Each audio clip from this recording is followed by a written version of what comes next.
Hello, and this is for those of you ladies who are faith-based or spiritual and really looking for a connection of someone who has the same beliefs, someone who has the same values. Now, what I find, because I've been through this myself and a lot of women that I work with have also wanted this deep connection, but what I find is there can be a ton of pitfalls, especially with online dating. And I don't want you to have to go through some of the heartbreak that I did. I want to save you all of that time. So if you've ever found that the people that you've dated have said they're spiritual, but then have totally acted out of integrity and maybe even blamed you for it or said like, quit being uptight, or if you've ever found the opposite, that it's been really hard for you to find someone who has the same beliefs or the same faith or the same spiritual, outlook on life.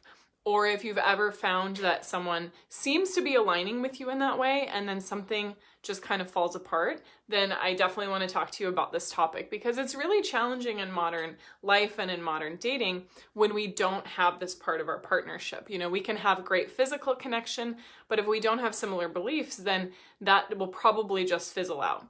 We can have a great heart-based connection and feel a lot of love, but if we don't have the same hunger or the same desire to grow spiritually or to, live according to our faith, then that can also feel like we're not being fully met.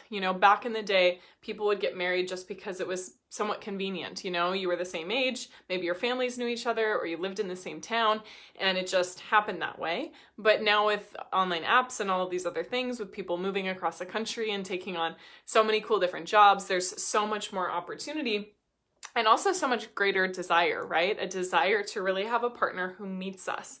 Now, in my view of dating and relationships, having worked with hundreds of women, is that when we look at just the physical up, it's hard to create a sustainable connection. So if you're just looking at the physical connection, I look at it almost like the chakra system. If you're just connecting on the root or the second, it's hard to know if you can get to the upper levels. It's more sustainable, in my experience with all the women that I've worked with, if you do values-based dating or beliefs-based dating, where you know that there's some sort of spiritual or higher connection. I'm putting my hands up here because it's like the crown chakra. And then you can see, okay, well, do we have similar viewpoints, similar visions for our life? Okay, do we have similar, heartfelt intentions, and then, okay, do we have similar integrity? I'm pointing to my belly, to the third chakra, do we have similar sense of identity? Do we have a similar sense of integrity? Do we have a similar sense of who we are? And then it can go down into the physical. But I'm not knocking, of course, like having a physical connection. That's important too. But I find it's more important to start with the spiritual or the faith-based and then have it go from there. But here are the pitfalls, right? And if anyone's ever done Plenty of Fish, hi Daniela and hi Ray, by the way, if you've ever done Plenty of Fish, like just put it in the chat bar or maybe give me like a thumbs up or something, because there are dating sites. Meet Mindful is another one. There are dating sites that are just catered to a certain faith. JDate is another one. But what I found, especially with Plenty of Fish and Meet Mindful, is that it's sometimes lacking in the other parts of their personality or of their life.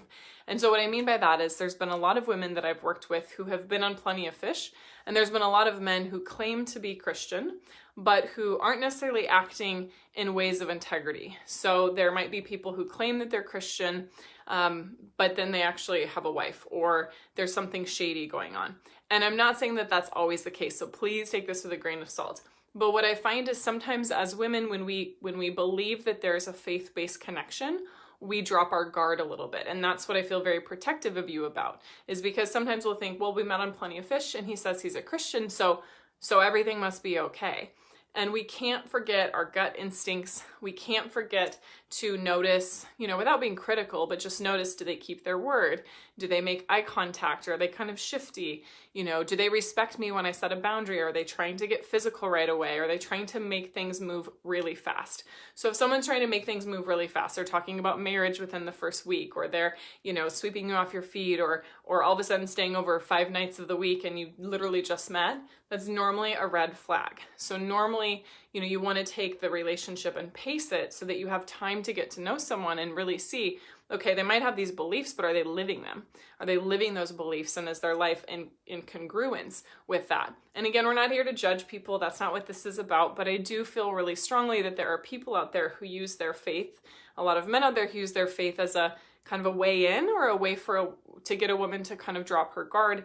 And you just have to make sure that their faith is the same lived out as yours is. And same with even being spiritual. You know, I find on Meet Mindful, the other app that's just top of mind right now that some of my clients have used, is that there might be a lot of men who are like, oh, I'm really spiritual, but they might not necessarily believe in commitment. They might just want open relationships or polyamorous relationships. And they might think it's, you know, well, if you're spiritual, that's how you should feel. And no, not necessarily, you know? And so that's a little pitfall of that app. And I'm not as familiar with JDate, although I do have clients that have met each other through JDate. That feels to be a little more solid to me. But I just wanted to come on here and to talk about this topic because A, it's really important, and most women really do want a spiritual or faith-based connection, and B, there can be these pitfalls. Now, the other thing that can happen, which might be a little uncomfortable to think about, but is still important, is ways that we, what I will say, spiritually bypass. So we might be using our spirituality as a way to not look at deeper issues. And this happens a lot of times when a woman is really empathic or really spiritual or really sensitive. It's almost like a moth to the flame, drawing in a narcissist. And I've dated narcissists and had family members that were like that. But we can be so empathic and so sensitive and so attuned, and someone who has more of that tendency, that narcissist tendency, they can fake it for a while, right? Like anyone can fake it for a few weeks, and then you start to see their true colors. And that's also why it's important to go slow and to pace things and really see, how do I feel with this person over time? You know, are there things that just don't add up? Do I feel uncomfortable? Do I feel like I have to walk on eggshells? Because I think there's something about the empath and the narcissist, that combination, that sometimes just happens. It's almost like the narcissist wants what the empath has. They want to be able to actually feel and feel connected. And the empath wants to have that level of confidence and charm and, you know, all of those things that the narcissist tends to have. But we oftentimes, as more empathic women, will have these blinders on, like, oh, it feels good. He really sees me. He really gets me. He's sweeping me off my feet. Like, oh, thank you. I've been heartbroken so many times. But it can be then this slippery slope where we get emotionally entangled with someone. And then it's harder to back out because we feel like we've already given our heart. So for those of you who are more empathic or more sensitive, it's not that I want you to guard your heart, but I want you to be really, really, really connected to yourself, to the present moment, to your body sensations, and do not get swept off of your feet so quickly that you don't actually see the truth of what's going on in the other person. And this also means really setting healthy boundaries.